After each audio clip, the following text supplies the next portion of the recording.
Um feliz sábado a todos os nossos queridos irmãos, todos os nossos queridos internautas, a você que está aí do outro lado e nas palavras dos apóstolos antigos, a você e à igreja que está em sua casa.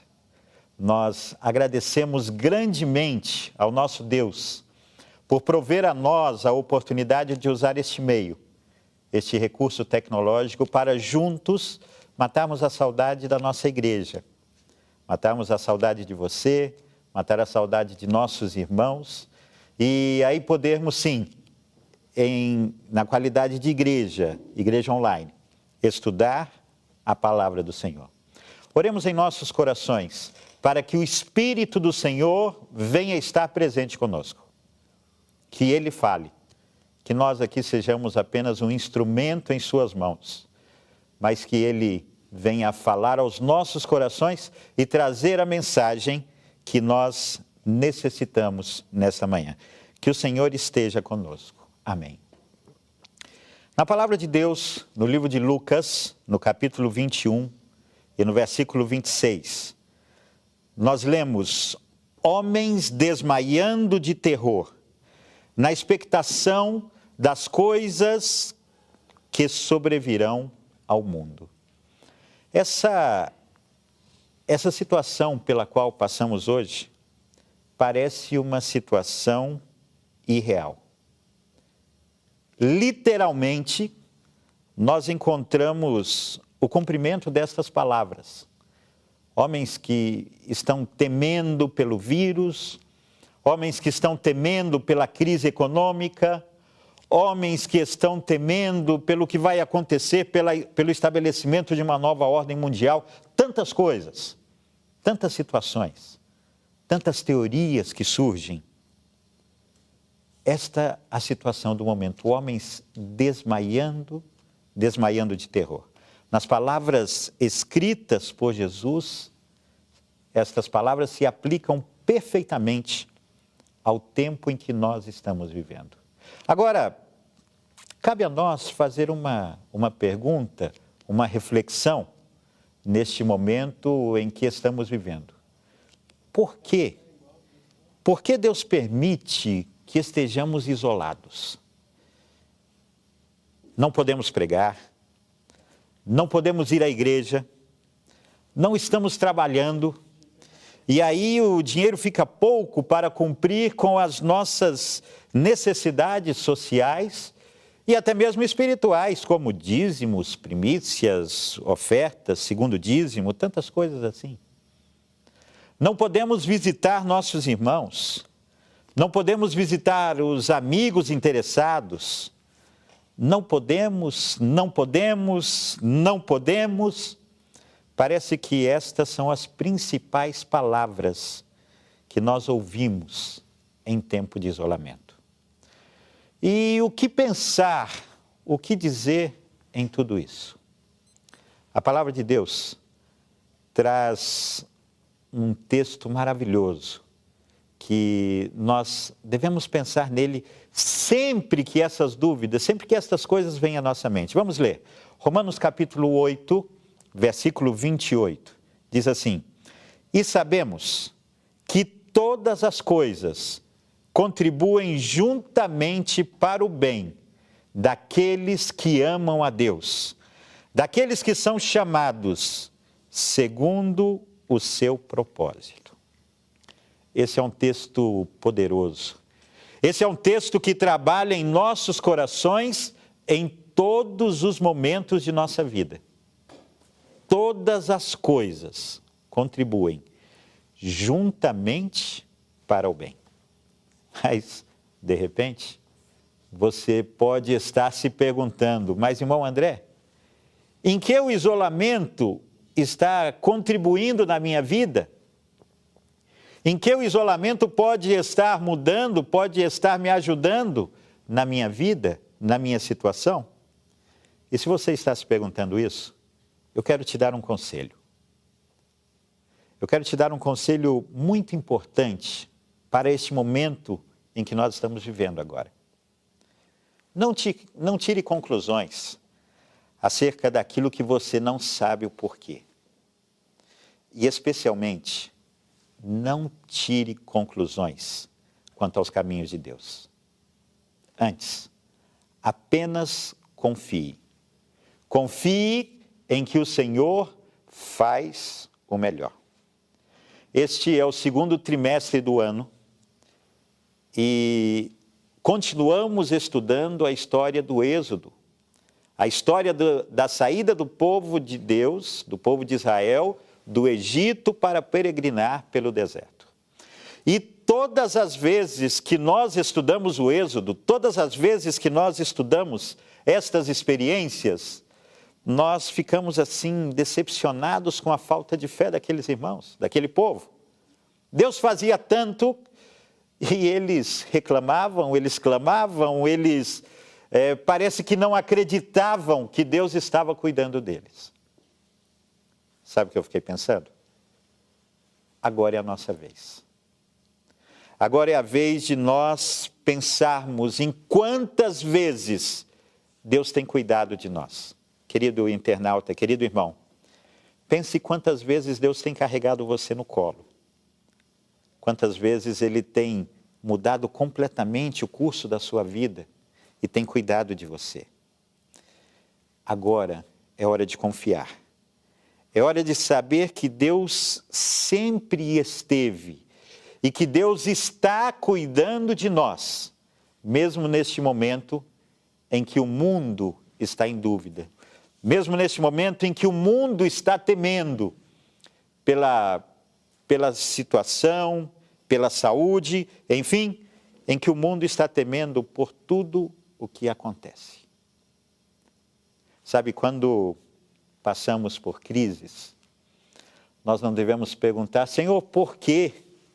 Como se nós tivéssemos direito, ou fôssemos bons, ou qualquer coisa assim.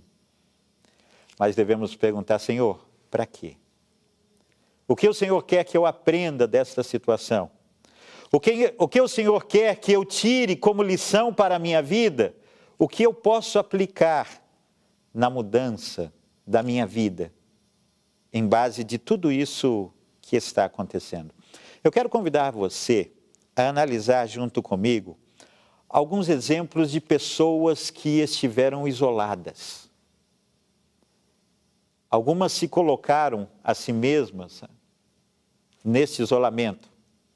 Outras seguiram a orientação de Deus. Mas pessoas que se isolaram e o que elas buscavam, o que elas aprenderam, um pouquinho do que elas aprenderam durante o seu período de isolamento. A primeira pessoa sobre quem eu gostaria de falar é a pessoa de Enoque. Sim, como é comum se dizer, o bom e velho Enoque. Aliás, nós falamos velho Enoque, mas esse é um erro nosso. Porque para nós seria velho, mas Enoque está num lugar onde o tempo não é mais computado. Então devemos falar o bom Enoque.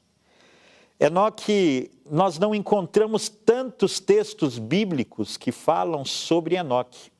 Vamos ter aí mais ou menos 8 ou 9 textos. Gênesis capítulo 5, versículo 21 a 24. Hebreus 11, 5 e Judas 14 e 15. Mas nós entendemos uma coisa muito especial em Enoque. Enoque, depois que ele recebeu de Deus o privilégio de ter o primeiro filho, ele resolveu que ele queria pureza e ele queria andar com Deus. E a partir de então, a palavra de Deus diz que Enoque andava com Deus. Enoque caminhava ao lado de Deus. Se eu fosse contar a história de Enoque para as crianças, eu quero aproveitar e fazer isso. Quero convidar a você, criança, que está aí nos assistindo, você que participou do TI, ou você, juvenil, que participou do PP, e eu quero, em poucos minutos, talvez em 1 minuto, contar para você a história de Enoque. Era uma vez um homem que fez amizade com Deus. E ele era tão amigo de Deus que todos os dias ele saía para caminhar junto com Deus. E eles caminhavam juntos por muitas horas, iam se conhecendo um ao outro. Mas chegou um dia que eles caminharam tanto tempo juntos, eles foram tão longe juntos, que Deus falou para ele assim: sabe, Enoque, hoje você está mais perto da minha casa do que da sua casa. Então hoje você vai para casa comigo. Hoje você não vai mais voltar para sua casa. E naquele momento, Deus levou Enoque para estar com ele. E a partir de então, Enoque está com Deus. É maravilhoso nós pensarmos nisso. Deus teve tanta saudade do ser humano que veio buscar um homem que resolveu andar com ele para estar ao seu lado. Enoque queria pureza, Enoque queria santidade. E Enoque alcançou isso, a tal ponto de poder ir morar com Deus. Enoque não era um eremita, não era alguém que vivia totalmente separado, mas Enoque tinha um lugar, tinha um refúgio. Enoque se isolava da sociedade e vivia em um lugar de paz, onde ele pudesse estar na presença de Deus. Há um pensamento muito lindo, um pensamento inspirado, que nos diz assim: ele, Enoque, não morava com os ímpios, não se estabeleceu em Sodoma pensando em salvar Sodoma, se estabeleceu junto com sua família, onde a atmosfera fosse o mais puro possível.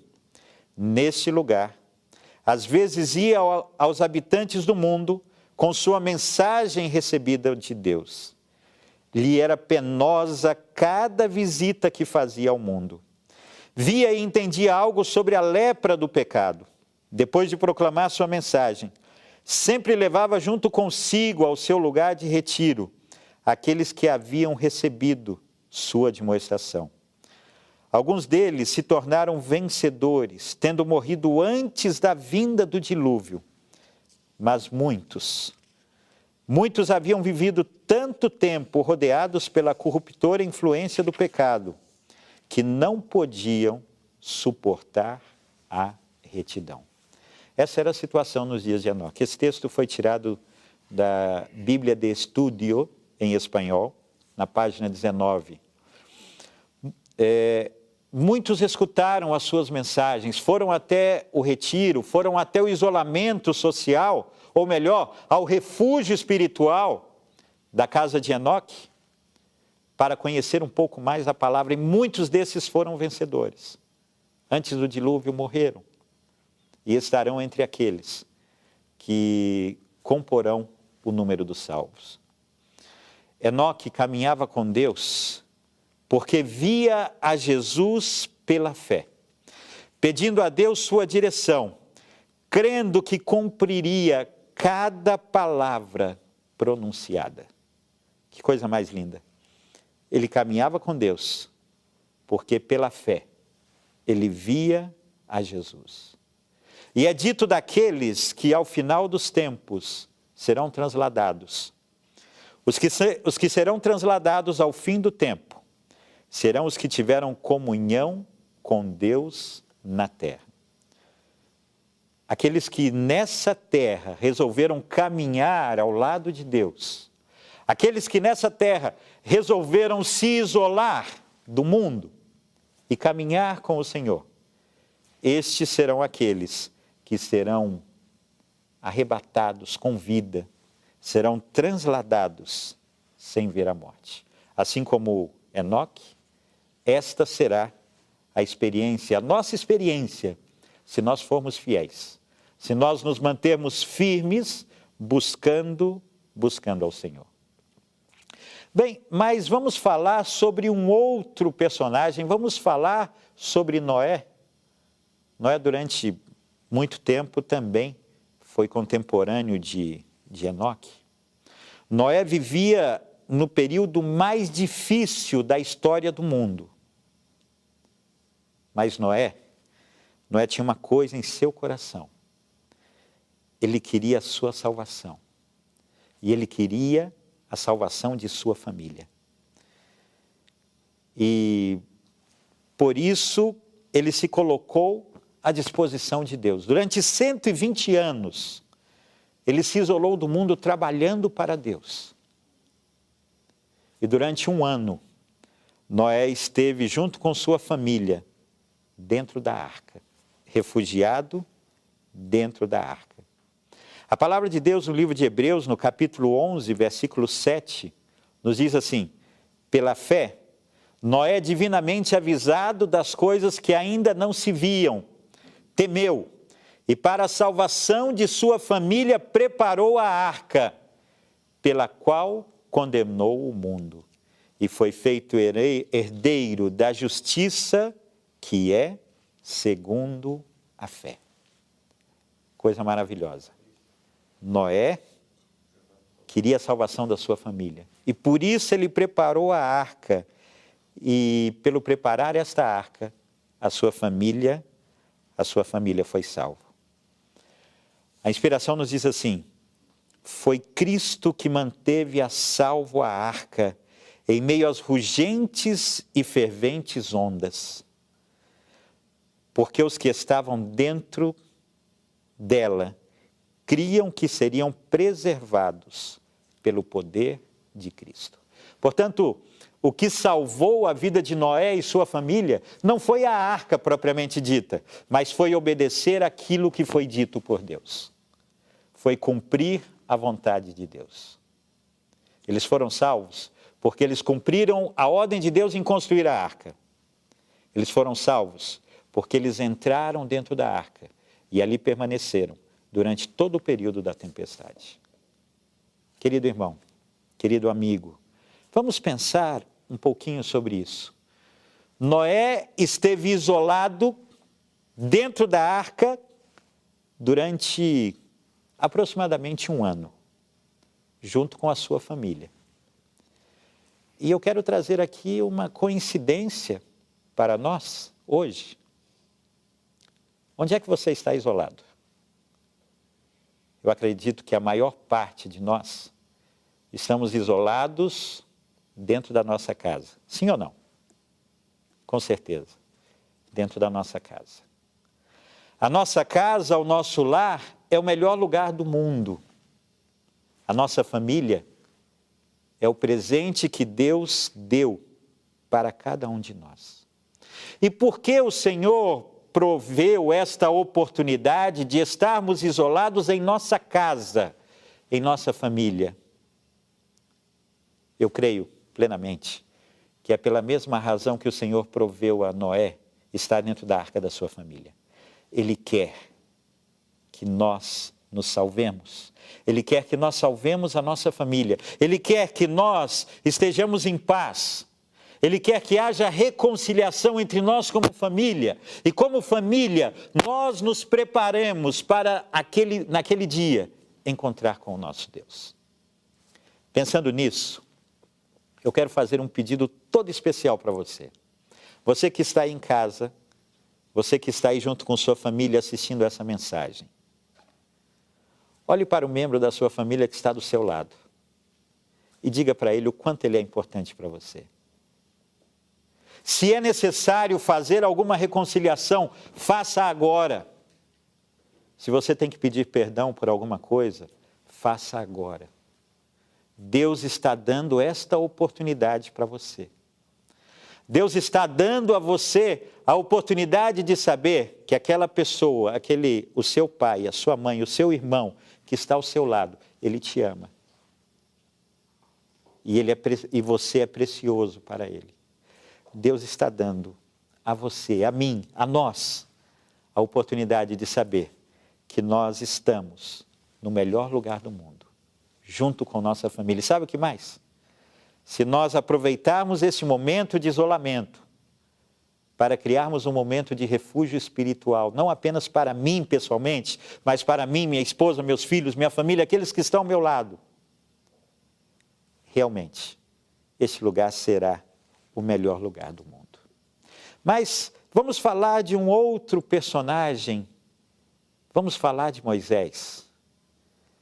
Eu amo muito a história de Moisés. Eu agradeço a Deus por ela estar registrada por nós.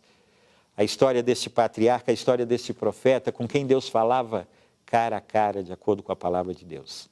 E vamos tirar alguns aspectos da sua vida. Moisés se isolou no deserto por 40 anos. E ali ele resolveu cumprir a vontade de Deus. Capítulo 2 e 3 de Êxodo nos falam sobre isso. Depois, quando Moisés voltou para o meio do povo e começou a cumprir a vontade de Deus, ele se isolava na presença de Deus. E ele chegou a ficar 40 dias sem se alimentar. Êxodo capítulo 34, versículo 28. Ele ficou 40 dias sem se alimentar, se alimentando apenas da glória de Deus, apenas na presença de Deus. E sabe o que aconteceu? Ao final desses dias, Moisés voltou parecendo com Deus. A glória de Deus resplandecia por intermédio dele, a tal ponto que ele teve que colocar um véu para ir diante das pessoas, porque as pessoas temiam olhar para ele diretamente. Moisés estava refletindo a Deus. Esse é o resultado de alguém que se coloca diretamente em comunhão com Deus. A sua expressão muda, a sua característica muda. As pessoas olham para ele e veem que ele estava na presença de Deus. E isso acontecia com Moisés. E mais ainda, Moisés se tornou tão íntimo de Deus, que no momento de crise essa descrita no capítulo 33, do versículo 18 ao versículo 23 do livro de Êxodo, Moisés fez um pedido a Deus. Ele disse: Senhor, por favor, eu quero ver a tua glória. Moisés queria ver a face de Deus. E eu acho muito lindo a resposta de Deus, versículo 21 e o versículo 22. Deus disse assim para Moisés: disse mais o Senhor: eis aqui um lugar junto a mim. Aqui te porás sobre a penha, e acontecerá que quando a minha glória passar, pôr-lo-ei numa fenda da penha, ou numa fenda da rocha, e te cobrirei com a minha mão, até que eu haja passado.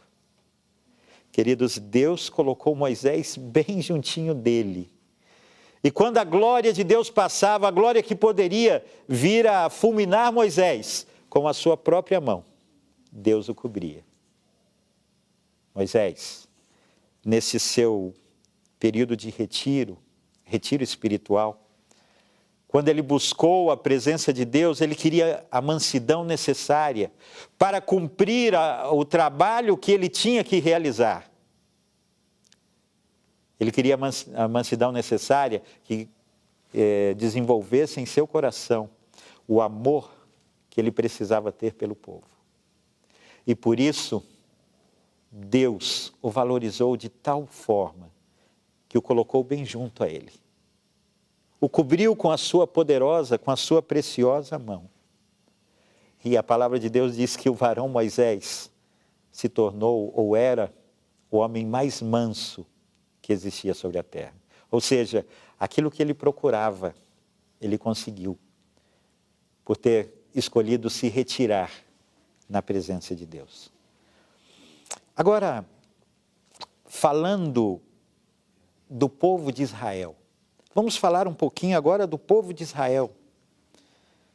Durante o período das pragas, eles tiveram também que estar isolados. Para que as pragas não caíssem sobre eles, era necessário que eles permanecessem em casa. Deus estaria protegendo eles, Deus estaria cuidando deles, nenhuma praga chegaria à casa deles. Mas eles precisavam estar em casa. Mais uma vez, um paralelo conosco. Deus está cuidando da sua igreja. Deus está cuidando de você. Deus está cuidando da minha família, da minha casa. Mas nesse momento, a orientação é que devemos permanecer em casa, usufruindo as bênçãos de Deus em nossa casa. Durante o período em que as pragas foram derramadas, Êxodo capítulo 8, 22 e 23, as moscas estavam por todo o Egito, porém não na terra de Gósen.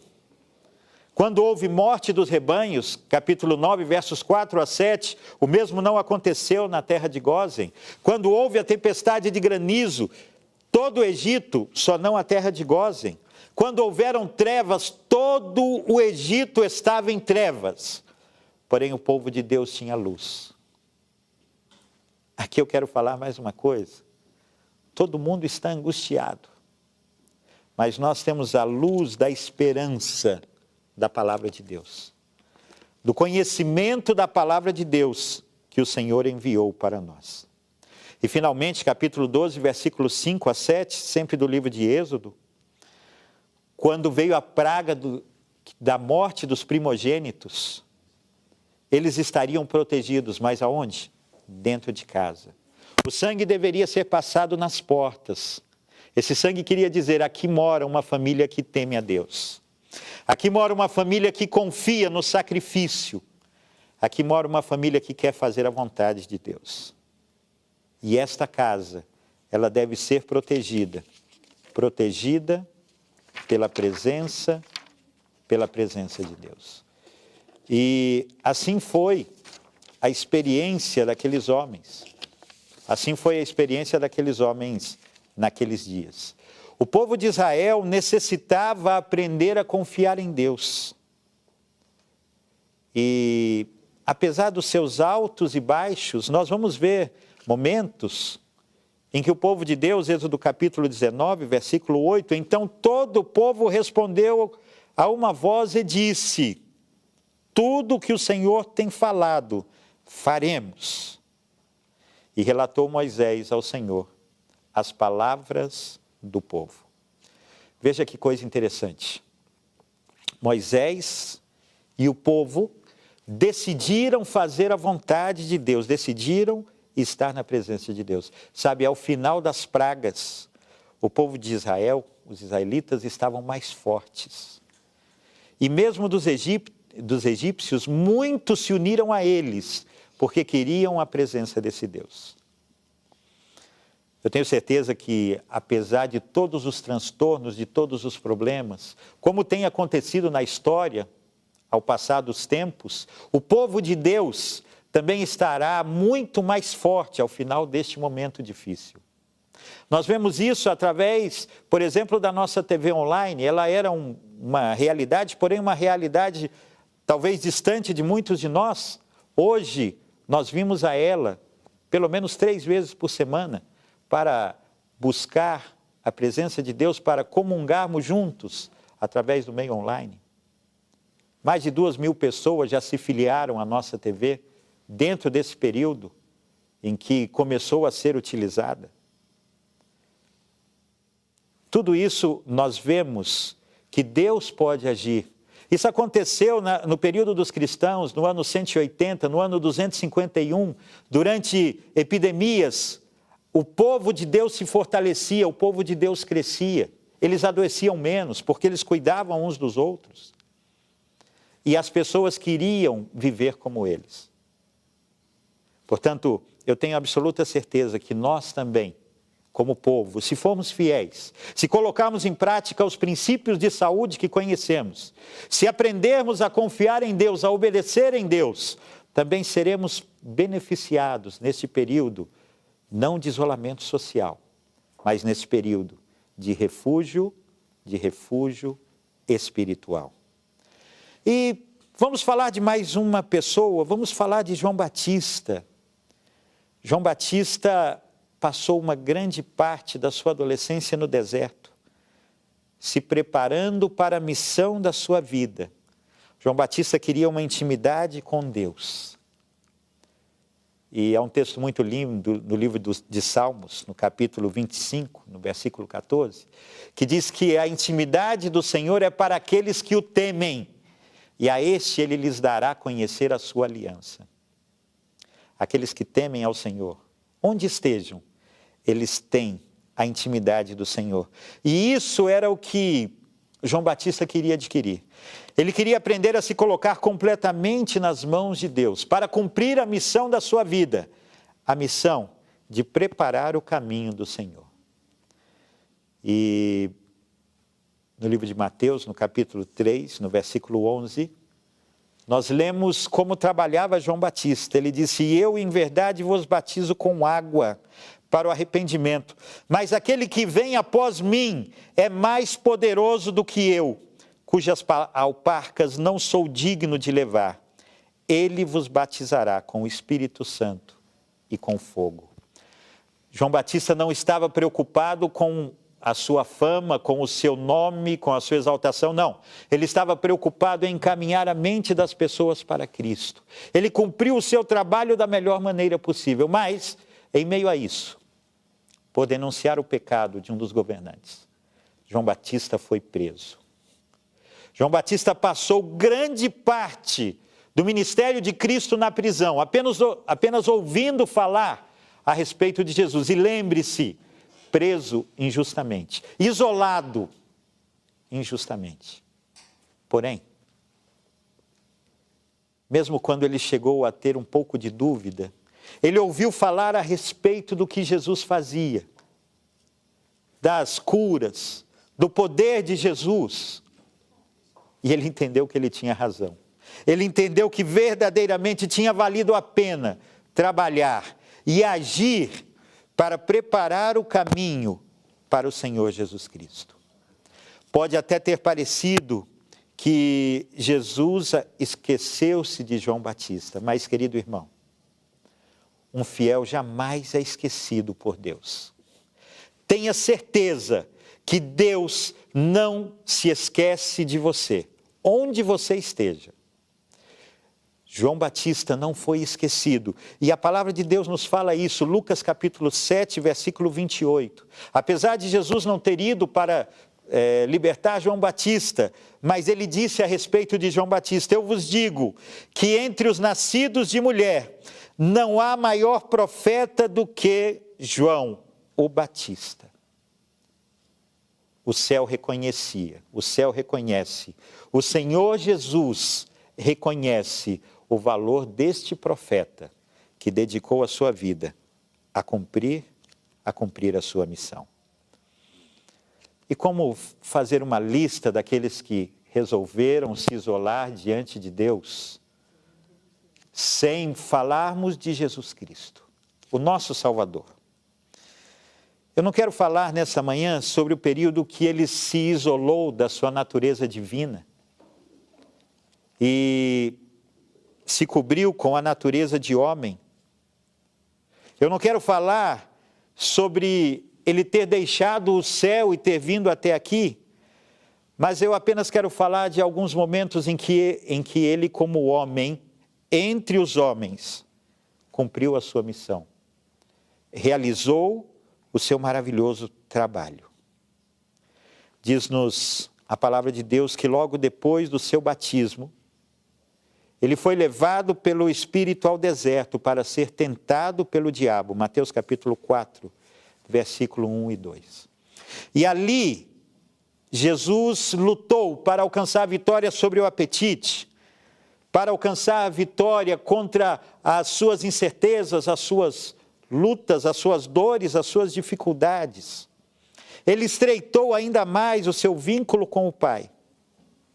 E dali ele saiu para cumprir a sua missão, para cumprir o seu ministério. E Lucas capítulo 4, versículo 18 e versículo 19 nos fala sobre o seu ministério. O Espírito do Senhor está sobre mim, pois que me ungiu para evangelizar os pobres, enviou-me para curar os quebrantados de coração e pregar a liberdade aos cativos e restauração da vista aos cegos e pôr em liberdade os oprimidos e anunciar o ano aceitável ao Senhor. Queridos, mesmo Jesus se isolou socialmente para se refugiar no Pai, a fim de cumprir a sua missão. E durante a sua vida nós vamos ver vários momentos em que ele se dedicava toda a noite em oração, ao jejum, à comunhão com o Pai. Ele sentia a necessidade de estar nesse refúgio, de estar na presença do Pai, para fazer a grande obra que ele fez por nós. E depois de Jesus nós falamos dos discípulos. Os discípulos caminharam durante um pouco mais de 3 anos ao lado de Cristo, mas ainda assim tinham muitos defeitos, muitos problemas. Após a morte e a ressurreição de Cristo, eles perceberam a necessidade de se entregar completamente a Ele.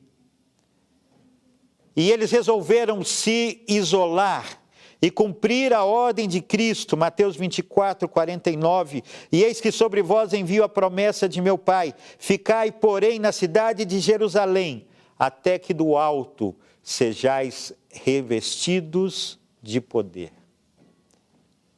Eles se reuniram entre eles e ficaram durante 10 dias, buscando o Espírito Santo, buscando a comunhão entre eles, buscando o desenvolvimento do amor fraternal, da solidariedade, do estudo da palavra, a oração.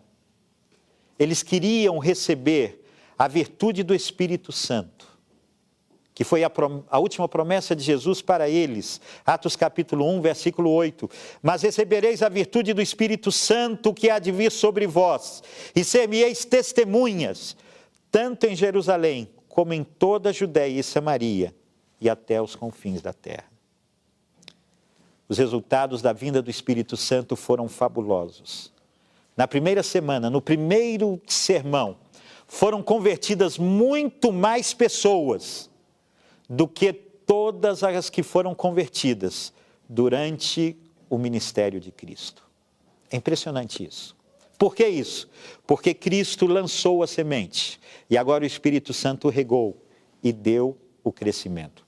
E diz a inspiração que quando os homens de Deus se colocarem na mão de Deus e trabalharem como fizeram os discípulos, isso acontecerá da mesma e maravilhosa maneira.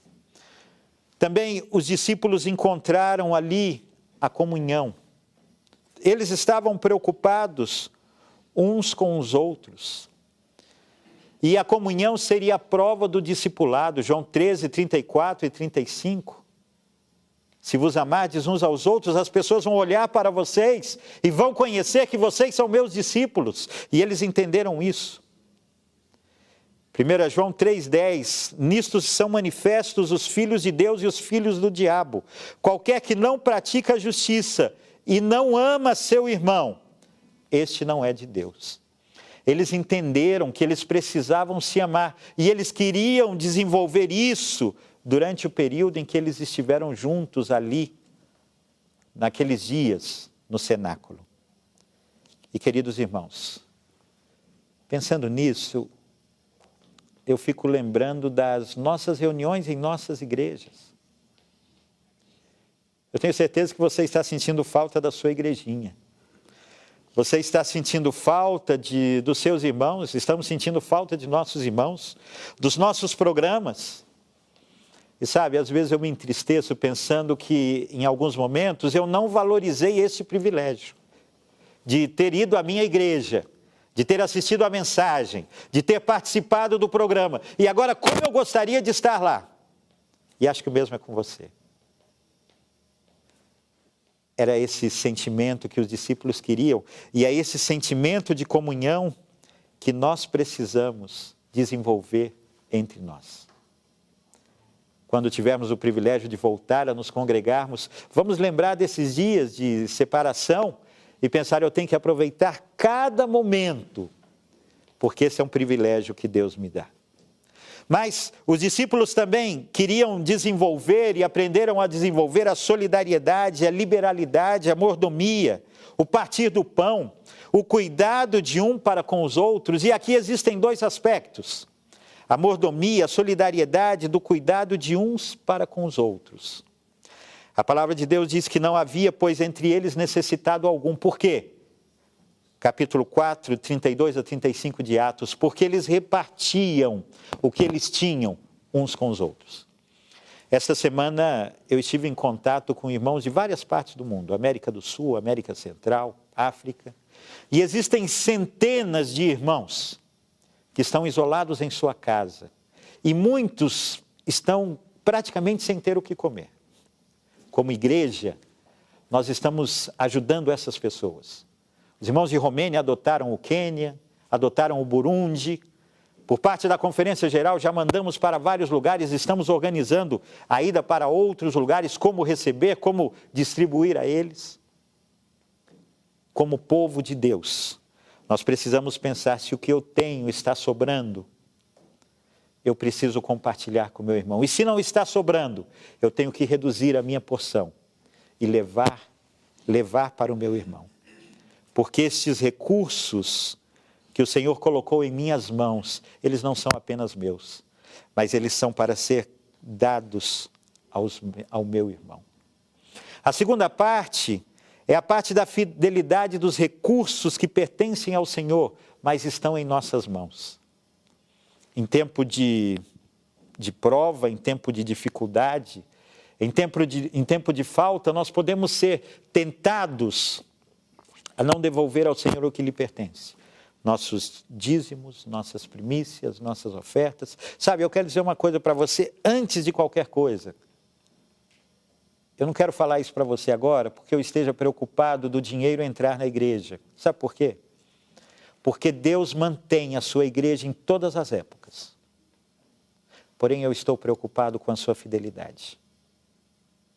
Em você confiar em Deus nesse momento difícil. E aí, eu só tenho uma coisa a lhe dizer. Seja fiel. Entregue ao Senhor o que pertence a Ele, da melhor maneira possível.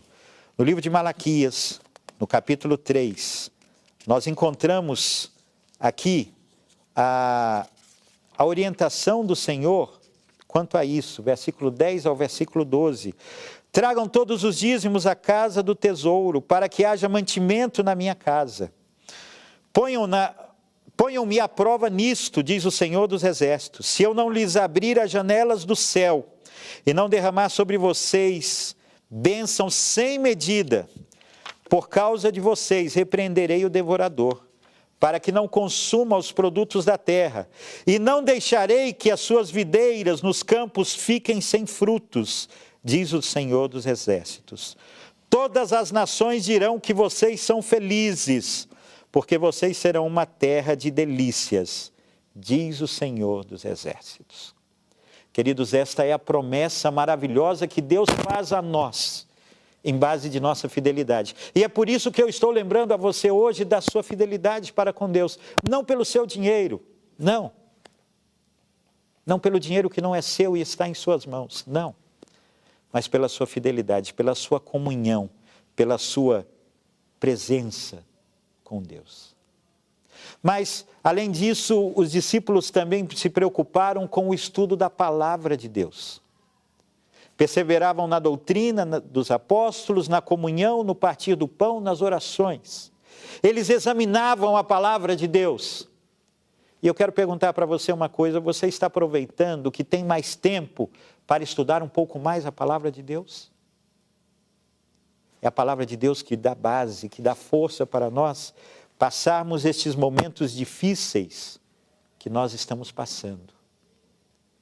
E aproveite para preparar aquele sermão que você nunca teve tempo de preparar, para entender aquele assunto que você nunca teve tempo de ler, para estudar aquele assunto que você sempre quis compreender, mas não pôde compreender.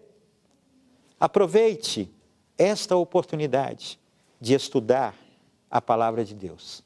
E, finalmente, os discípulos entenderam também a necessidade de oração. E para conseguir todas as suas necessidades, as necessidades que eles tinham, eles oravam fervorosamente. Eu acho maravilhoso o capítulo 4, versículo 31 do livro de Atos, que diz: e tendo orado, moveu-se o lugar em que estavam reunidos, e todos foram cheios do Espírito Santo, e anunciavam com ousadia a palavra de Deus. Qual foi o resultado daquelas orações? Eles foram cheios pelo Espírito Santo, mas mais do que isso, o lugar em que eles estavam tremeu pela apresentação do poder de Deus, pelo poder de Deus sobre eles. Queridos, no Pentecostes, Deus tirou a barreira das línguas. E o Evangelho pôde ser levado a todo o mundo habitado daqueles dias. Hoje estamos vivendo uma experiência que, através da internet, o Senhor está tirando a barreira da distância. Porém, em ambos os casos, isso deve ser regado pela oração. Você deve orar, eu devo orar, para que estas mensagens que aqui estão sendo apresentadas, elas possam ir a todos os lugares. As mensagens que estão sendo apresentadas pelos irmãos da Colômbia, do Peru, dos Estados Unidos, da Europa, possam ir a todas as partes e alcançar almas que estão sofrendo e que necessitam do poder de Deus. Sabe, irmão, eu tenho absoluta certeza que Deus está permitindo este isolamento para o nosso bem, para nos dar uma oportunidade de buscá-lo fervorosamente antes das grandes coisas que estão diante de nós. Este isolamento nada mais é do que misericórdia.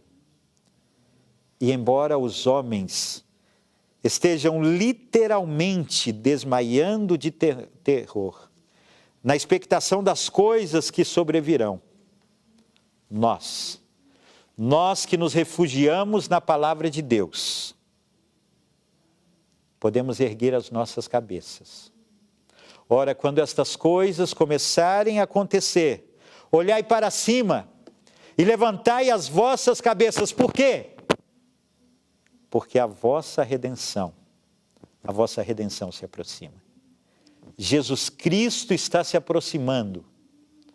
A vinda do Senhor está diante de nós. E sabe, Jesus nos dá o isolamento para buscarmos pureza e simplicidade. Andar com Deus, assim como andou Enoque.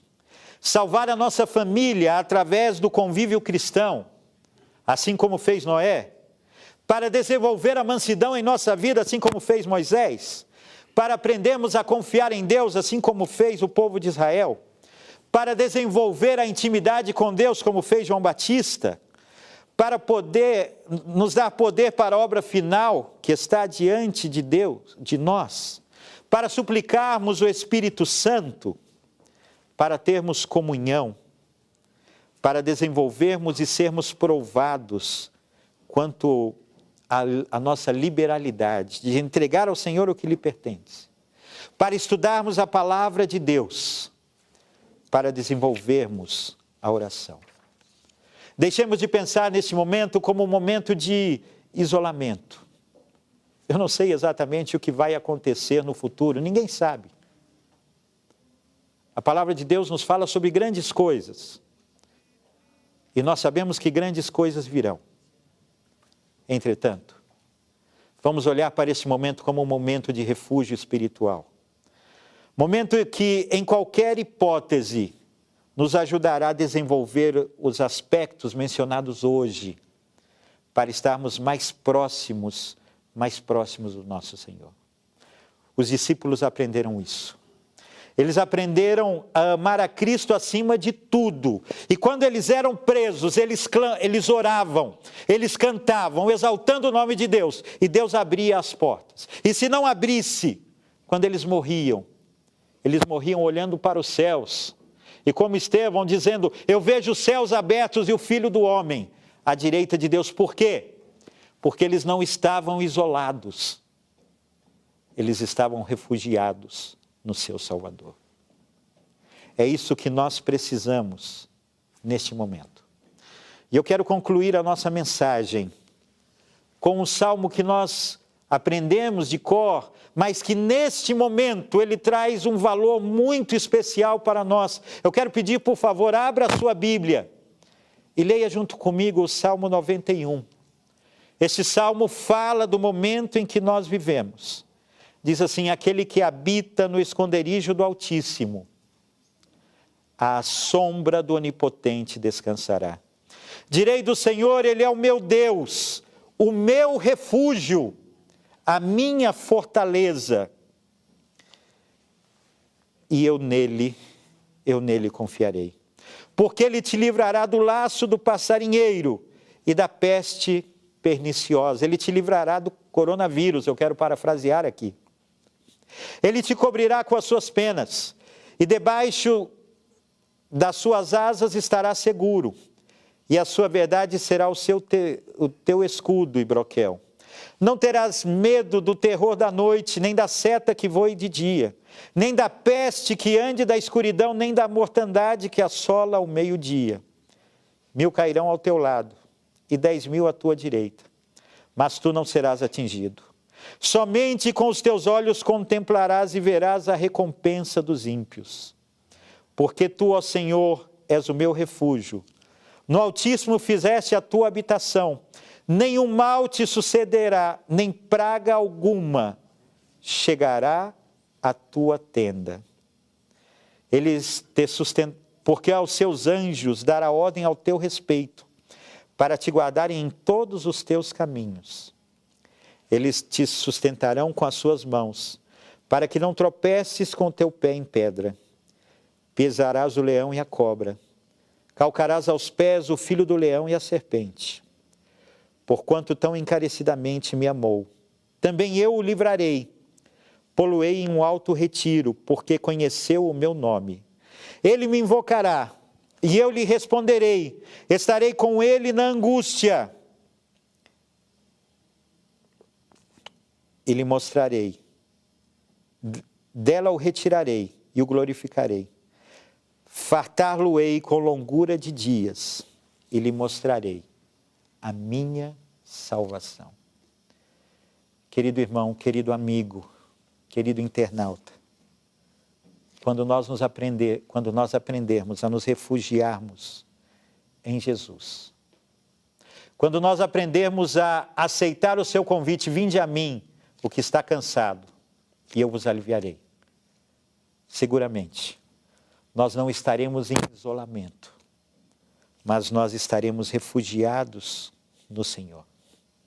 Quando nós aprendermos a nos refugiar, a cumprir no nosso dia a dia, na nossa vida, no momento em que estamos passando, o Salmo 91, nós vamos olhar para cima e vamos ver acima dos problemas, das provas, das dificuldades, e vamos ver que Jesus está vindo e virá para nos buscar.